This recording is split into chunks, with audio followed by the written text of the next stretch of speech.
ناظرین، جب آپ صلی اللہ علیہ وآلہ وسلم معراج پر گئے تو آپ نے ایک بہت بڑا درخت دیکھا۔ یہ درخت اتنا بڑا تھا کہ اس کی جڑیں چھٹے آسمان میں پیوست تھیں اور اس کی شاخیں ساتویں آسمان کو چھو رہی تھیں۔ اس درخت کا نام سدرۃ المنتہا تھا۔ سدرۃ المنتہا کی جڑوں سے 4 نہریں نکل رہی تھیں۔ آپ صلی اللہ علیہ وآلہ وسلم نے جبرائیل علیہ السلام سے پوچھا کہ یہ کون سی نہریں ہیں؟ جواب ملا، 2 نہریں جنت المأوا میں جا رہی ہیں اور 2 نہریں زمین پر دریائے نیل اور دریائے فرات میں نکلتی ہیں۔ اب سوال یہ ہے کہ سدرۃ المنتہا کہاں ہے؟ کیا سدرۃ المنتہا کسی دوسرے سیارے پر ہے یا سدرۃ المنتہا کسی دوسری کائنات میں ہے؟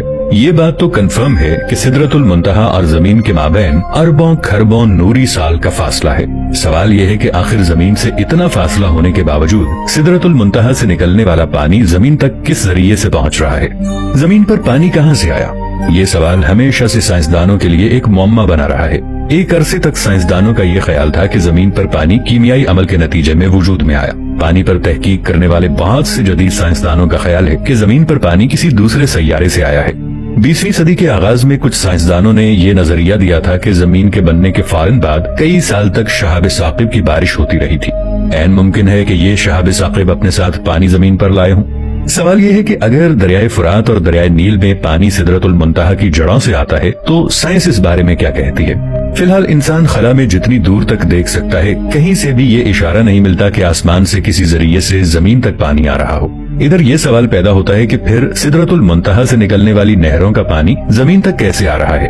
حال ہی میں کچھ جاپانی سائنسدانوں نے دعویٰ کیا ہے کہ زمین پر پانی ریوگو نامی سیارچے سے آیا ہے۔ ریوگو نامی سیارچہ دراصل زمین سے 300 ملین کلومیٹر دور ایک بہت بڑا پتھر ہے۔ یہ پتھر اتنا بڑا ہے کہ اس کا سائز زمین کے کسی شہر جتنا بڑا ہے۔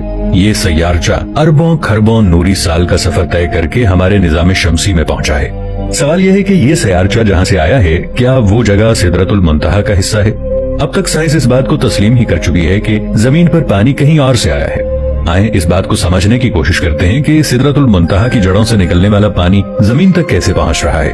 سائنس میں ایک تصور ہے جسے ورم ہول کہا جاتا ہے۔ ورم ہول کائنات میں موجود ایک دروازہ سمجھ لیجئے کہ جس کے ذریعے کروڑوں اربوں نوری سال کا فاصلہ پلک جھپکنے میں طے کیا جا سکتا ہے۔ اگر ایک ورم ہول زمین پر ہو اور دوسرا ورم ہول کھربوں میل دور کسی دوسرے سیارے پر ہو تو آپ اس ورم ہول کے ذریعے سیکنڈ سے بھی کم وقت میں دوسرے سیارے پر پہنچ جائیں گے۔ لہٰذا کسی دوسری کائنات سے زمین تک پانی کا پہنچنا عین ممکن ہے۔ ہو سکتا ہے کہ سدرۃ المنتہا سے نکلنے والے دریا کسی ورم ہول کے ذریعے زمین تک آ رہے ہوں۔ قرب قیامت کی نشانیوں کو دیکھیں تو پتہ چلتا ہے کہ جب دجال آئے گا تو دریائے فرات کا پانی خشک ہو جائے گا۔ اس سے یہ بھی پتہ چلتا ہے کہ دجال بھی شاید اسی ورم ہول کے ذریعے زمین پر آئے گا جس ورم ہول سے دریائے فرات اور دریائے نیل زمین تک آ رہے ہیں۔ عین ممکن ہے کہ دجال ہی زمین پر پہنچ کر اس ورم ہول کو بند کر دے جس سے یہ دونوں دریا خشک ہو جائیں گے۔ اسلامی پس منظر میں دیکھیں تو پتہ چلتا ہے کہ انسانوں کے وجود سے بہت پہلے فرشتوں اور جنات کی ایک لڑائی ہوئی تھی۔ اس لڑائی کی وجہ یہ تھی کہ جنات آسمانوں پر جا کر بہت شرارتیں کرتے تھے۔ جنات کی سرکشی سے تنگ آ کر فرشتوں کے کمانڈر حضرت اسرائیل علیہ السلام نے جنات پر حملہ کیا تھا۔ ہو سکتا ہے اس لڑائی کے دوران ہی چھٹے آسمان پر کوئی ورم ہول بن گیا ہو۔ عین ممکن ہے کہ سدرۃ المنتہا کی جڑوں سے نکلنے والا پانی اسی ورم ہول کے ذریعے زمین تک آ رہا ہو۔ اس سارے عمل کو اللہ تعالیٰ نے قرآن پاک میں کچھ یوں ارشاد فرمایا ہے، اور ہم ہی نے آسمان سے ایک اندازے کے ساتھ پانی نازل کیا، پھر اس کو زمین میں ٹھہرا دیا، اور ہم ہی اس کے نابود کر دینے پر بھی قادر ہیں۔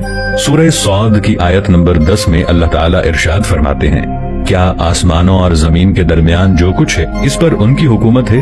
انہیں آسمان کی طرف جانے والے رستوں سے اوپر آنے دو۔ سوال یہ ہے کہ اللہ تعالیٰ آسمان کی طرف جانے والے کون سے راستوں کا ذکر فرما رہے ہیں؟